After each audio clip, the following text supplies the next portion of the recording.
अच्छा, social media पे पिछले 2 दिन से एक वीडियो वायरल हो रहा है जिसमें राजस्थान प्रदेश सरकार के राजपूत मंत्री और राजपूत एमएलए की एक छोटी सी संगोष्ठी है, एक चाय नाश्ते की पार्टी हो रही है और उसमें वो लोग राजपूत समाज के जो नेता इस प्रकरण में अनपढ़ प्रकरण में थे उनके ऊपर हंसी उड़ा रहे हैं, उनको इसको मजाक का टॉपिक बनाया हुआ है, वो इसमें मजाक उड़ा रहे हैं। इस पर आपकी क्या कहना है? इस पर आपका? देखिए, खिसियाई बिल्ली खंबा नोचे, ये कहावत आपने सुनी कि ये कहावत उन नेताओं के ऊपर और उन एमएलए के ऊपर लागू होती है 100%। इस पूरे प्रकरण में उन्होंने राजपूत समाज को कमजोर समझा, अपना पिछलग्गू समझा कि हम करेंगे जो ही होगा, हमने बोल दिया वो फाइनल है। राजपूत युवा और राजपूत समाज इनको नकार चुका है। उस फ्रस्ट्रेशन को मिटाने के लिए उन्होंने वो वीडियो चला के वायरल करवाया ताकि हमारे अंदर फूट पड़े, लेकिन राजपूत समाज ने उनको इस तरह से नकारा है कि न तो उनको वार्ता में शामिल किया गया, न ही उनको किसी ने पूछा गया, बल्कि जहां जहां वो गए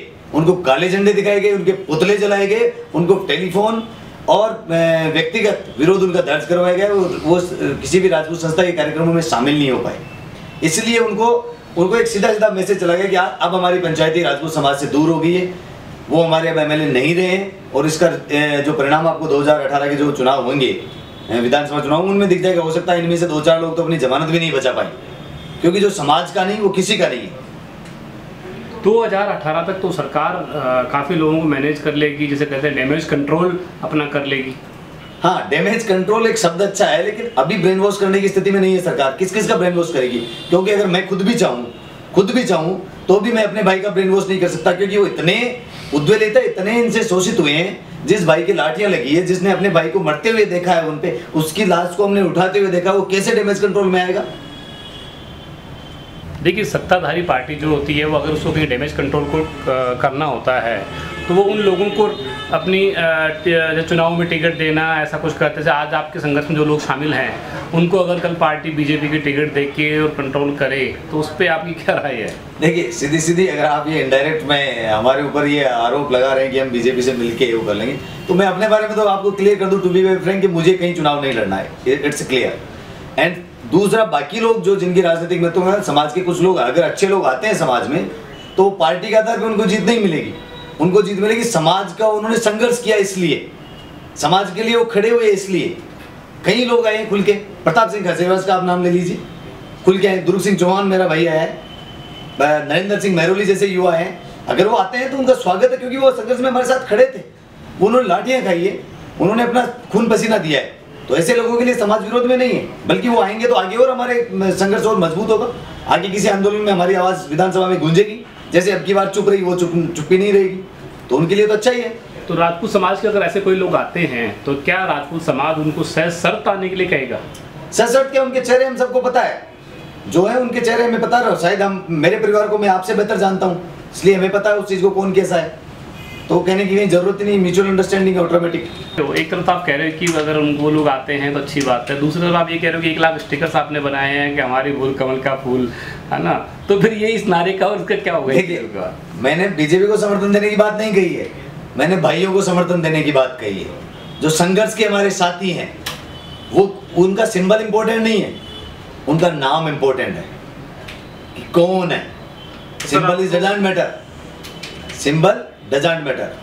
वो किसी पे भी हाथ सिंबल से हैं, इससे कोई फर्क नहीं पड़ने वाला हमें, क्योंकि हमें उन पे विश्वास है कि वो जब बुरे दौर में हमारे साथ है तो अच्छे दौर में भी वो हमारे साथ रहेंगे, और आगे जब बुरा दौर आएगा तब भी साथ रहेंगे, और नहीं रहेंगे तो इग्नोर करना तो हमारे पास लास्ट ऑप्शन नहीं, कोई इशू नहीं। तो वर्तमान में जो राजपूत समाज के ऊपर जो अन्याय हुआ है, जो मानते हैं कि जो वर्तमान में जो भी राजपूत समाज के साथ घटनाएं घटी हैं, तो वो सारी घटनाओं की दोषी बीजेपी सरकार है या मतलब सिर्फ सरकार है? देखिए, अभी पार्टी का शासन है, क्योंकि लोकतांत्रिक में पार्टी का आधार पे सरकार बनती है, तो बीजेपी भी उतनी ही दोषी है जितनी सरकार को अगर आप मान रहे हैं। और सरकार किसकी है? बीजेपी की है, इसलिए उतनी दोषी है। और उनसे ज्यादा दोषी तो वो एमएलए और एमपी हैं जो राजपूत समाज के टिकटों पर न केवल एमएलए बनते हैं बल्कि मंत्री और लाल बत्तियां लगाते हैं और सामाजिक कार्यक्रमों में सम्मानित होते हैं, माला पहनते हैं और ये दावा करते हैं विधानसभा में बैठ के कि राजपूत समाज हमारा है, हमारे बल पे काम कर रहा है। और जब समाज को जरूरत पड़ती है तो चुपचाप पल्लू में मुंह दबा के बैठ जाते हैं। आपको नहीं लगता कि इस आंदोलन का सीधा सीधा फायदा कांग्रेस को हुआ है? गलतफहमी रखना अच्छी बात है। कांग्रेस को ये गलतफहमी हो रही है, वो बड़े खुश हो रहे हैं, इसीलिए इसी गलतफहमी के चक्कर में उन्होंने अपना ये आप जो बता रहे हैं फेसबुक पेज अपडेट किया है। हम इतने बेवकूफ़ नहीं हैं। बीजेपी से हमारी दुश्मनी है क्योंकि उन्होंने साथ नहीं दिया, वो सत्ता में थी। कांग्रेस से भी उतनी ही है ना। विपक्ष कहाँ उन्होंने अच्छे विपक्ष का फायदा उठाया? कहीं उन्होंने बोला हमारे पास तीसरा मोर्चे का विकल्प भी खुला हुआ है और निर्दलीय का विकल्प भी खुला हुआ है, हमारे पास नेतृत्व की कोई कमी नहीं है। हम कांग्रेस को भी जवाब देंगे। अभी आप तीसरे मोर्चे की बात आई है। तीसरे मोर्चे से कहीं आपका सीधा संबंध आप पार्टी से तो नहीं है? देखिए न तो मेरा किसी संबंध है और क्षत्रिय हैं हम। राज करना हमने सिखाया है। ये भी 50-60 साल का लोकतंत्र है। हमारे बुजुर्गों ने हजारों साल तक राज किया है। हमें तीसरा आप पार्टी जैसी क्या है तो ढंग से नहीं चला पाए। It's doesn't matter. कोई उसमें ये केवल आपका शंका है, इसमें कोई दम नहीं है। हम तो खुद हमारे दम पे पार्टी खड़ी कर सकते हैं। बीजेपी को खड़ा किसने किया आप बताइए? तो हमने खड़ा किया। तो राजस्थान में तीसरा मोर्चा तो किरोड़ी लाल मीणा, हनुमान बेनीवाल एंड घनश्याम तिवाड़ी, ऐसे लोगों को तीसरे मोर्चे के तौर पे देखा जा रहा है। घनश्याम जी का हमारे को समर्थन था, घनश्याम जी का, किरोड़ी जी का भी था, इसमें कोई डाउट नहीं है। और अगर अच्छी वार्ता हुई बुजुर्ग हमारे, अगर युवाओं ने फैसला लेंगे तो हम डेफिनेटली उस पर काम कर सकते हैं। कोई बड़ी बात नहीं है उसमें।